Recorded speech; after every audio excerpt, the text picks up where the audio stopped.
붕어빵으로 사랑을 전하는 일을 하고 계시는 분입니다. 민학근 목사님 박수로 환영해 주시면 고맙겠습니다. 어서 오십시오. 안녕하십니까. 네, 모시겠습니다.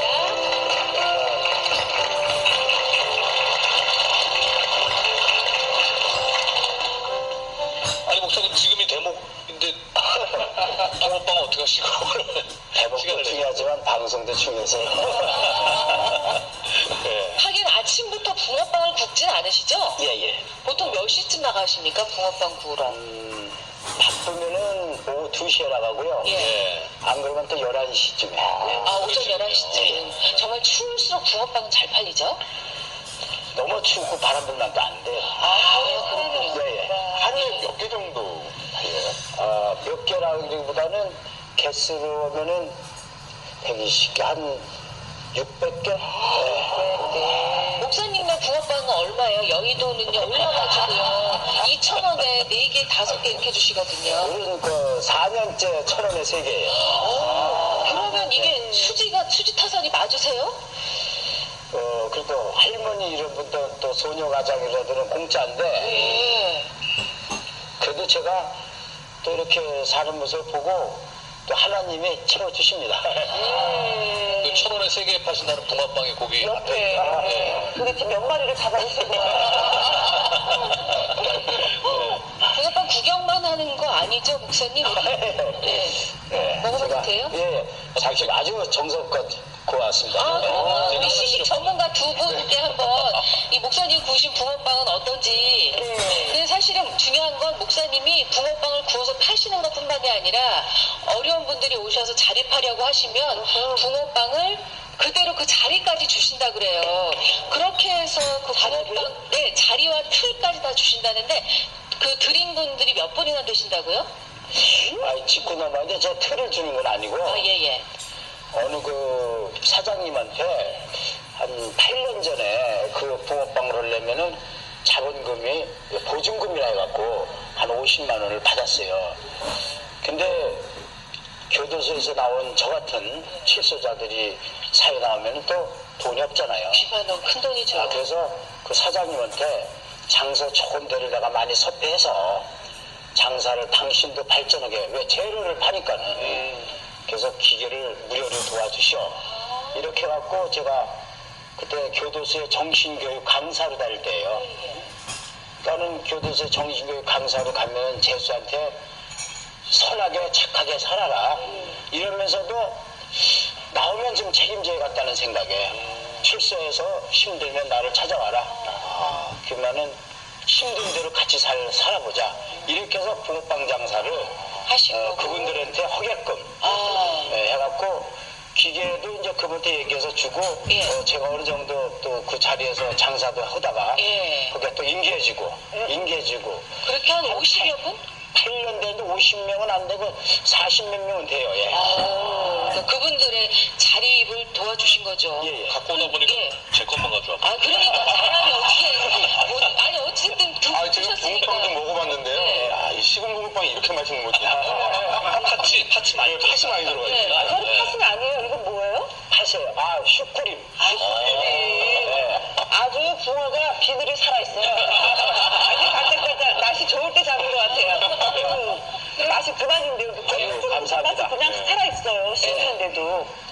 또 정성이고 또 저 붕어빵 발제기는 행복해요. 어제 그 경찰서장님이 나오셔갖고 제가 그 경찰서의 그 유치장에서 설교하는 목사 있었어요. 그랬더니 그 경찰서장이 관내 순시 나왔다가 저한테 물어보더라고요. 목사님은 어느 때가 좀 좋느냐? 그날 바람 보고 좀 치웠는데 저는 붕어빵을 팔아서 내가 이렇게 그 만들어서 다른 사람이 먹는 걸 보면 최고 행복합니다. 네, 이런 적이 있었어요. 근데 이제 예전으로 좀 얘기를 거슬러 올라가 보면 정말 빵 하나 때문에 그때가 몇 살이었나요? 만 13세요. 13살 때 얼마나 배가 고팠으면. 그쪽에 한 3일 가까이 굶었어요. 음식은 못 먹고 그냥 수돗물만 먹다시피 했으니까요. 왜냐면 그때 막 도망 다니고. 집을 나올 수밖에 없는 상황이었다면서요? 저는 이제 어머님이 지금도 확실하지는 뭔데 어디 가서 그냥 2살에 돌아가셨다. 그리고 우리 외할머님께서 네 어머니가 죽었다 그래서 내가 가보니까 네가 죽은 엄마 젖을 빨면서 울고 있더라. 이 소리를 제가 외할머니가 해주시더라고요. 그래서 2살 때로 알고 있는데 나 이제 또 우리 이제 새어머님이 또 들어오셨죠. 근데 이제 가정 생활이 평탄치 못하셨군요. 지금 생각해보면요, 제가 잘못이에요, 제가. 공부하라면 공부 잘하고 시킨다 잘했으면 되는데 또 우리 새어머님의 입장을 또 생각하면은 내가 어른이 돼서 자식을 낳으니까 이해가 돼요. 잘해도 잘해줄까 만데 맨날 그냥 동네에서 개구장이 노릇하고 그냥 배가 고프니까 그 남의 거를 좀 많이 훔쳐 먹었어요. 시골에서도. 또 그다음에 뭐 과일을 바치고 남의 고구마를 캐먹는다든가. 그러니까 못된 짓은 거부다니까는 우리 새어머님도 그냥 혼내주고 또 그걸 또 아버님한테 일내면 또 아버지는 또 뭐 시골 분이 뭐 알아요. 패기만 하고. 우리 동네 그 옆에 사는 동생뻘이 있는데 걔가 그래요. 언젠가는 그래도 형은 살아있는 게 기적이래. 어떤 때 보면 형이 거기 이렇게 보면 옆집인데 우물가에 대추나무에다가 나를 묶어놓고 몽디를 때리는 거 보면 오늘 학근이 형 죽었구나. 근데 살았다고. 근데 저는 그런 것이 기억이 안 나요. 근데 배고픈 거 누룽지락도 좀 많이 먹지 못했던 거 그때 생활에는 그렇죠. 그래서 누구를 원망할 게 아니라 그런 나의 인생의 한 과정인가 봐요. 그래도 지금 생각하니까 그러신 거지. 13살에는 그러니까 살려고 도망 나오신 거였군요. 이상하게 싫었어요. 그리고 또 내가 지금도 정상적인 가정에서 어느 날 갑자기 우리 엄마가 아니래 이러면은 뭔가에 편견 있잖아요. 그리고 이복 동생과의 그 좀 다른 점이 느껴지잖아요. 그러니까 그걸 그냥 눈치 빠른 내가 보고 그거를 야속하게 생각하고 이러다 보니까는 그 집을 들어가기가 싫고 또 친구들이랑 늦게 놀다가 저녁에 들어가면은 저는 밥을 못 먹어요. 때를 딱 맞춰서 들어가야지. 그 때를 놓치면은 밥 먹을 때 어디 돌아다녔냐고 그러면서 이제 다 먹어 없다고 이런 식으로 하면은 그러면 그건 다른 어머니들은 그냥 이렇게 뭐 어디다가 따뜻하게 놨다가 주고 이런 모습을 보면까는 그런 친구 어머니들도 저를 잘해줬어요. 그러니까 남의 거를 얻어먹는 거를 좋아했어요. 그러다 보니까는 추운 겨울날 같으면은 더 집에 들어가기가 싫고. 그래갖고 이제 집을 나와서 3일 굶은 끝에 남의 물건에 손을 댔다가 걸리셨네. 들키셨군요. 그러니까는 집을 나와갖고 동인천 역전에서 그지들이랑 또 구두닦이들이랑 같이 생활하다가 그분들이 저녁에는 또 이렇게 뭐 끌고 다니면서 도둑질을 시키는 거예요. 그러니까는 그런 데서 내가 있기가 싫어서 때리고 그래갖고 도망을 나왔는데 도망 나오면 금방 잡히는 줄 알았어요. 어린 마음에. 그러니까 남의 광해 같은데 연탄광에 숨어있고 밤에만 어떻게 먹을 거 좀 찾아서 나오고 그랬는데 그러다가 한 3일 굶어서 찐빵집에 가서 좀 빵을 좀 달라니까 안 주더라고요. 그래서 그분이 또 내가 연탄가 같은데 지저분하고 거지같이, 그리고 집 나온 지도 뭐 한 6개월이 넘어갔을 때고, 그래서 제가 빵을 막 이렇게 안 하고 훔쳐갖고 도망가다가 붙들려서 빵주인이 두드러 팼는데, 나는 내 맞는 거는 괜찮은데 안 아파요. 그렇게 뭐 우리 아버지도 장작개구리 막 그런데 그건 신경 안 쓰는데, 빵을 떨어진 거를 밟으면서 그분이 막 때리니까 화가 나갖고 그 빵집 주인 허벅지를 내가 물어버렸어요. 아유, 그래서 소년원. 그래갖고 그분이 네네. 경찰서에다 인계를 해서 서울 소년원에 갔어요. 근데 그게 어떻게 보면은 더 안 좋게 된 상황이 된 거죠. 그냥 빵도 훔치고 사람을 물었다고.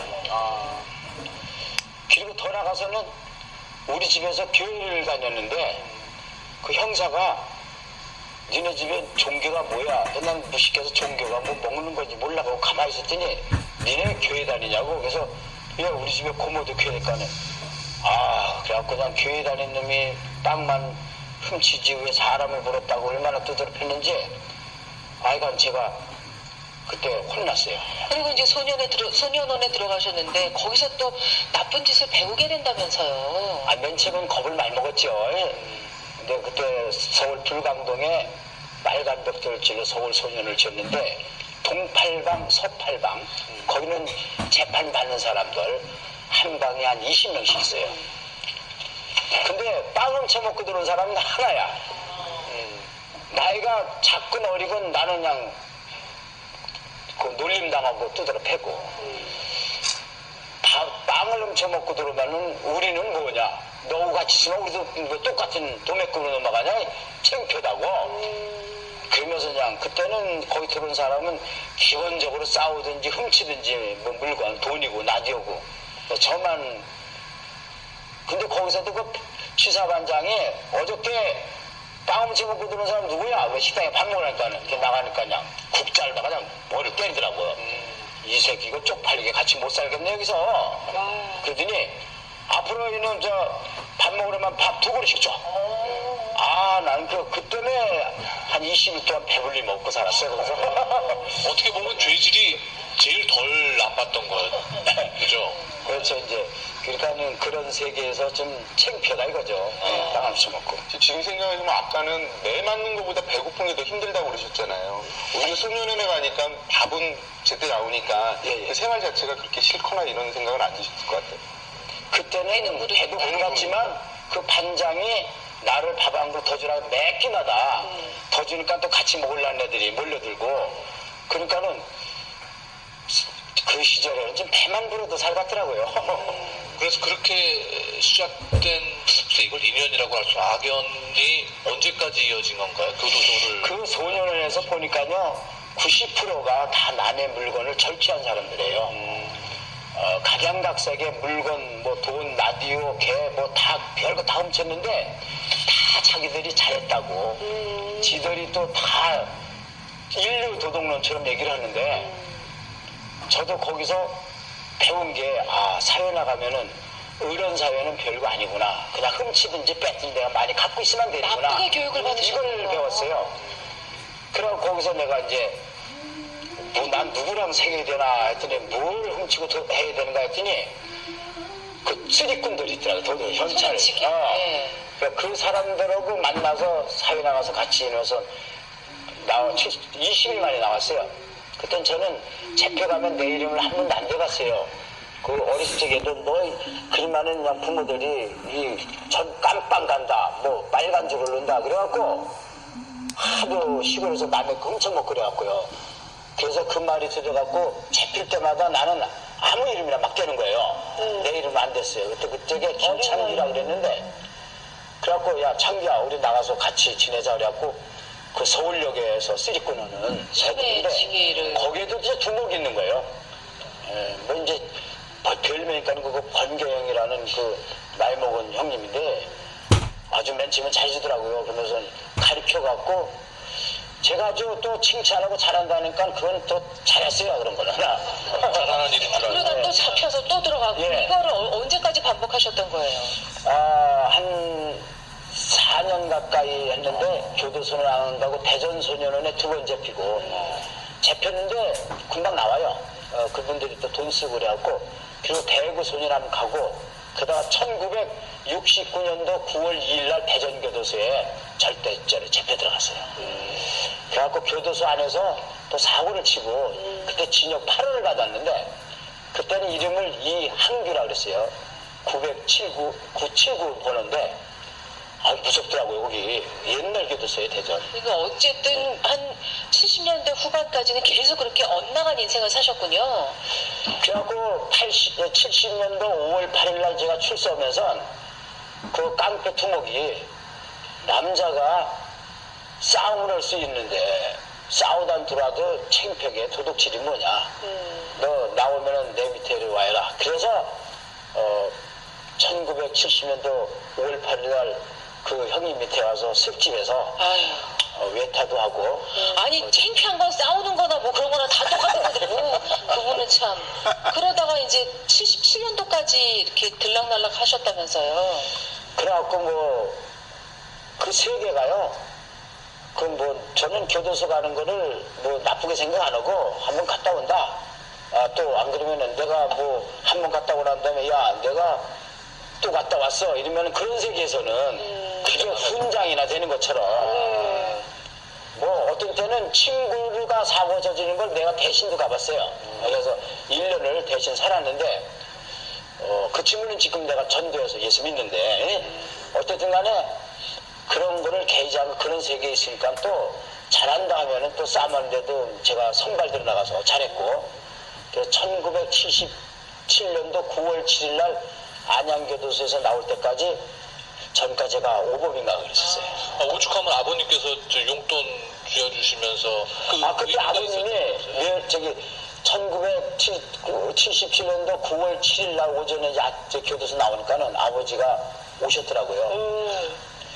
근데 20만 원을 이렇게 매겨주시면서 집에 들어오지 말고 이거 갖고 살아라. 그래서 난 집에 들어가고 싶었었거든요. 근데 집에 들어오면은 네 배다른 동생들도 4명 있고 또 집안이 한몫하게 사는데 네가 들어오면은 집안에 분란만 생기니까는 들어오지 말아라. 아이고 세상에. 그래서 제가 그때 알았다 그러고서 대전을 갔지요. 이렇게 대전을 가갖고 옛날 친구들을 만나고 그랬는데 제가 진역을 그때 5년을 살면서 책도 읽고 공부도 좀 했어요. 사람은 이렇게 살면 안 된다는 걸 좀 깨달았었는데 대전에 가면 그냥 살 길은 없고 또 나쁜 짓들. 그래서 제가 그냥 이렇게 살아서는 안 된다. 갈 데도 없고 그래서 제가 그때 자살을 기도했었어요. 약을 먹고 세상이 막막하고 돈도 떨어지고 그러니까는 한 보름 만인가 약을 먹기 전에 그래도 그 전에 뭐 어디 최고위원 보니까 유서를 썼어요. 우리 집에도 내 주민등록증도 다 붙이고 그래갖고 어머니 아버지 또 이런 다 썼어요. 유서를 써놓고 제 못난 데가 그래서 수면제를 110알을 샀어요. 약국을 한 30군데 다니면서 3알 5알씩 사갖고 그래갖고 어쨌든 간에 평택이라는 어느 한 여관에서 약을 먹고 이제 자려고 하는데 근데 죽기 전에 뭔가 좀 아쉬운 게 좀 있어요. 이거 죽으면은 우리 어머니는 만나고 싶은 마음이 있었어요. 우리 어머니 얼굴도 모르니까는 죽으면 만나같이 이런 생각했는데 죽으려고 그런 불을 껐는데 그게 좋은 여간이 아니에요. 근데 아주머니가 저녁에 잘 적에는 불을 끄고 자라. 그리고 그 연탄 불에다 이렇게 물을 데워놨는데 거기서 시치라면 시치라고. 그래서 제가 그때게 시계도 남주고 다 주고 돈도 없이 오고선 환타를 한 병 사갖고 와서 이렇게 컵에다 따라서 먹었는데 물이 없어서 약을 더 못 먹겠더라고. 그래서 제가 그나마 다행이었네요. 80알 정도 먹었을 거예요. 먹고선 누웠는데 그래서 봉투에서 이렇게 뭘 가방 꺼내갖고 내가 이렇게 태어나서 죽는데 참 나쁜 짓도 못하고 사람답게 살자니 또 어머니도 보고 싶고 그런 낙서를 이렇게 하다가 불을 켜놓고 그냥 그때 잠이 들어버리는가 봐요.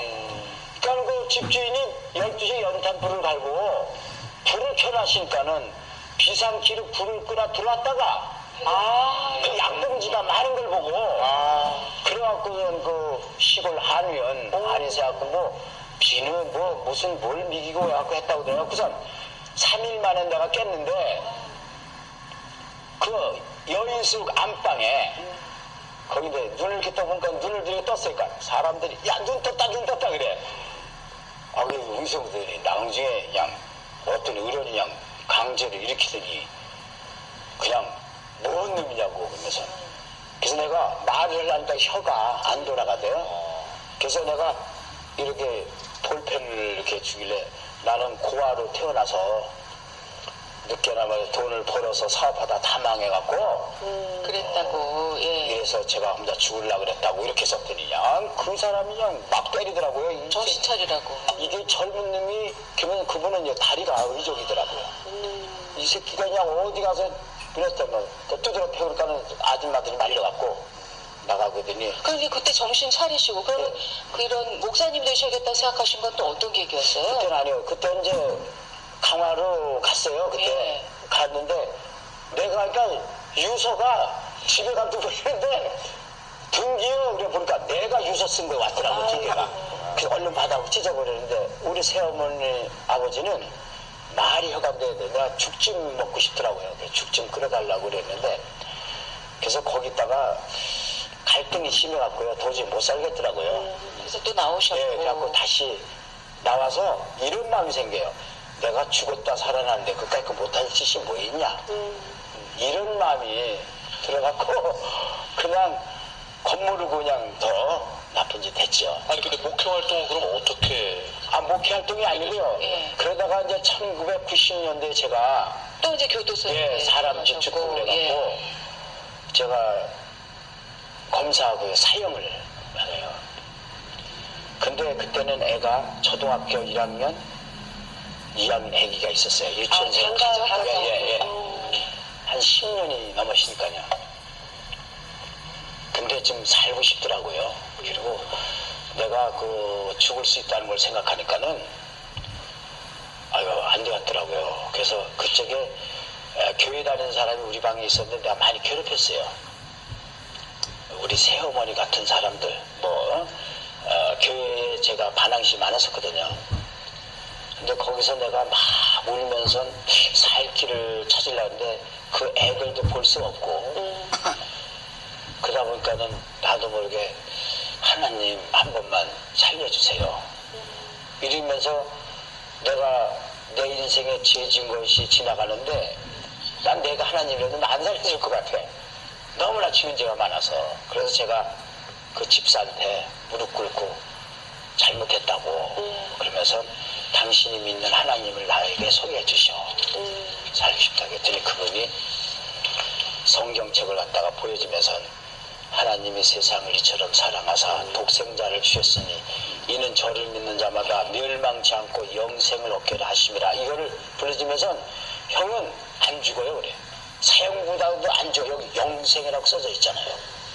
그럼 나 어떻게 해야 되냐. 거기서 예수 믿기로 약속하고 기도받고 예배 잘 드리고 전도하기로. 이후로 공부까지 열심히 하셔서 네. 목사님까지 되셨군요. 네, 그래서 사형에서 무기에서 이렇게 15년 가까이 살았는데 제가 교도소에서 이제 목사가 되기로 결심은 안 했었는데 착하게 살라고 했어요. 사람답게. 근데 1971년도 5월 20일 날 원주 교도소에 있을 적에 그 목사님이 전과자 목사님이 와서 설교 간증을 하고 내가 도전을 받았어요. 네, 그래서 그때부터 목사 되기로 검정고시 중학교, 고등학교, 신학 다 그리고 통신 신학하고 그리고 출소해서 이제 신학교 서울로 다니고 그리고 또 대학원 다니고 그래서 목사가 됐습니다. 그 후로 한 지금 10여 년이 지나는 지금 10년이 지났는데요. 2005년도에 새수망 선교를 설립했어요. 왜냐면 내가 하나님 말씀대로 살겠습니다 그래갖고 내 것은 아니고 하나님 거라고 생각을 하고 전 11조도 몰라요. 그냥 이게 하나님 건데 내가 조금 쓴다 이런 생각으로 쓰면서 생활했는데 또 소년소녀가장, 독거노인, 장애인, 어려운 이웃 사람에게는 내가 도움이 되려고 노력을 많이 했어요. 아니 근데 저는 궁금한 게 이 붕어빵 구우면서 뭐 생활도 되시는 거예요? 또 대수자들 나오면 또 그 사업을 물려주신답니다. 뭐 제가 감사도 좀 다니고 미국에도 1년에 꼭 한 10달은 가요. 초청해주면은 한국보다는 미국에서 저를 좀 많이 도와줘요. 작년에도 연말쯤에 LA 갔다 왔고 지금도 3월달에 뉴욕 나눔의 집에서 이제 후원회장으로 초청해놨는데 가면은 한 40교에서 저를 초청해갖고 많이 도와주시고 걸어서 또 이웃한테 다 또 나누시는 거예요. 그거 이제 거기서도 붙이고 미국에서 갑자기 붙이면 그거 걸리니까는 조금씩 막 매일 100만 원씩 이렇게 붙여서 계속 사용하고 또 선교는 운영되고 또 독거노인 소녀가정 독거노인 계속 돕는 사람들은 꾸준히 도와야 되고 지금 초등학교 다니는 애들이 고등학교 2, 3학년 된 애들이 있고 또 출소자들이 결혼해서 한 20명이 잘 살고 있고 뭐 지금은 제가 많이 못해요. 왜냐면 그전하고 틀려요. 저를 불러준데도 좀 드물고 또 이제 돈벌이가 좀 안 된대요. 그래서 보통 이제 11조 개념이 교회 다니시는 분들이 자기가 이제 10개를 벌면 그 중에 하나를 이제 근데 목사님 반대로 하신대요. 그러니까 10개를 벌면 9개를 나누시고 한 개만 내가 생활한다 이런 마음으로 사모님도 괜찮으세요? 그렇게 생활하시는 우리 집사람이 나를 이해 못해서요. 많이 싸웠어요. 내가 죽고 나면은 당신 죽고 나면 나는 뭐 집어쳐주고 아무것도 없고 뭐냐. 그래서 야 하나님이 다 살게 해주신다. 근데도 조금 그런 마음이 들더라고요. 괜히 아파트도 팔았나? 뭐 이런 생각도. 그래서 제가 영세민 아파트에 있는데 작년에 미국서 14년간 불법 체류자로 미국에 계신 분이 79세인데 한국에 가서 사는 게 소원이래요. 그래서 제가 모시고 왔어요. 그래갖고 우리 아파트 거기서 사시게 해주고 또 동사무소 구청에서 사정해갖고 수급자 뭐 그거 해야 되니까 뭐 한 달에 한 50만 원씩 나오지. 그 할머니께 네, 병원도 공짜로 다니시지. 그 아파트는 아직 빌려주고 같이 안 살고 우리 집사람 아들 집에 가서 이제 같이 얹혀 사는데 한 1년 6개월 있으면 그 아파트 또 들어가면 돼요. 그분도 아파트 또 나오니까. 또 좋은 일을 하시는 만큼 좋은 일이 계속해서 또 몰려오는 것 같습니다. 네, 미라클 목사님 만나봤습니다. 고맙습니다. 감사합니다. 안녕하십니까? 안녕하십니까. 아침마다 화요 초대석 시간입니다. 재수자들 위해서 좋은 일 많이 해주신 미나근 목사님 세 분을 모셨습니다. 감사합니다. 또 수용시설 밖에서 자주 드나들면서 도움을 주시는 분들이 계세요. 네, 목사님께서 바로 그런 일을 하고 계시죠? 네, 예수님 사랑으로 살아가는 미나근 목사입니다. 네. 당연히 제가 하고 싶어서요. 누군가가 좀 관심을 갖고 누군가가 나에게 조금 따뜻한 손길을 잡아줬더라면은 저는 오늘 이 자리에 하나님이 계셔서 있다 오지만은 인간적인 사랑도 중요해요. 목사님께서 그런 과정을 겪었는데도 저렇게 마음을 잡고 목사 활동을 하시는 거 보니까 대단하십니다. 절대 그 쉽지 않습니다. 네. 또 본인이 그 아픔을 알기에 이제 어떤 사랑을 베풀어야 되는지를 직접 몸소 느끼신 게 아닌가 싶은데요. 그러니까 나의 못 사는 모습이지만은 진실하게 사는 모습을 담아내 있는 재수자들에게 보내주고 싶은 거예요. 그러니까 그 마음을 받고 도움을 받은 수용자들이 출소 후에 이렇게 많이 왔어요. 몇 장 보내신 것 같은데 전국에서 나와요. 네, 전국에서 했는데요. 저는 그게 감사하고 그리고 내가 물질적으로 풍요를 누리는 것이 아니라 진실하게 사는 모습은 사회에서 인정해 주더라. 아니, 혹시 일부 내용을 공개하셔도 그렇죠. 좀 일부 그렇죠. 하시는 만한 게 있을 텐데. 제가 하나 꺼냈는데요. 무슨 막 꽃도 그리고 막 그러셨대요. 글씨도 굉장히 정성 들여서 쓰셨어요. 형님께서 넣어주신 구매물 잘 먹고 영치금 또한 잘 쓰겠습니다. 사실 어머님 돌아가시고 형제들이 나 몰라라 하는 바람에 생활이 많이 어려웠는데 아주 유용하게 잘 쓰겠습니다. 지금은 언제라고 장담할 수 없지만 언젠가는 형님께서 베풀어 주신 은혜들 고이 간직했다가 꼭 보답드리겠습니다. 이렇게 쓰셨어요. 이렇게 정말 정이 오간다는 게 참 중요할 것 같고. 이제 붕어빵을 팔아 어려운 이웃을 돕는 붕어빵 목사가 화제입니다. 어릴 적 배가 고파서 빵을 훔친 것을 시작으로 목사의 사연 조을선 기자가 전해드립니다. 손발이 꽁꽁 얼어붙는 추위 속 붕어빵 장수의 손길은 더 분주해진다. 능숙한 솜씨로 반죽과 팥을 넣어 따끈한 붕어빵을 구워낸다. 자, 맛있겠다. 감사합니다. 네, 문자는 오늘 서비스야. 벌써 7년째 날마다 거리에서 붕어빵을 굽는 민학근 목사는 빵을 판 돈으로 어려운 이웃을 돕고 있습니다. 설을 앞두고 가족과 함께하지 못하는 소년소녀 가장들을 위해 작은 선물을 마련했습니다. 붕어빵을 판 돈으로 고기와 옷을 사고 저녁 식사도 직접 마련했습니다. 저희 아버지 아시고 저희 생각해 주시는 마음 그거 다 알 것 같아서 그게 정말 감사드리고 감사해요. 13살 때 타올을 굶주리다 빵을 훔쳐 소년원에 발을 들인 뒤 출소한 뒤 10여 년의 공부 끝에 목사가 돼 속죄의 삶을 살아왔습니다. 나는 돈으로 사는 거다 생각하고 죽는 날까지 내가 이웃에게 어려운 사람에게 도움이 될 수 있는 건 하겠다. 돈이 있으면 돈으로 돕고 돈이 없으면 몸으로. 속죄의 붕어빵을 만들며 민 목사는 날마다 따뜻한 희망을 굽고 있습니다. MBC 뉴스 조울선입니다.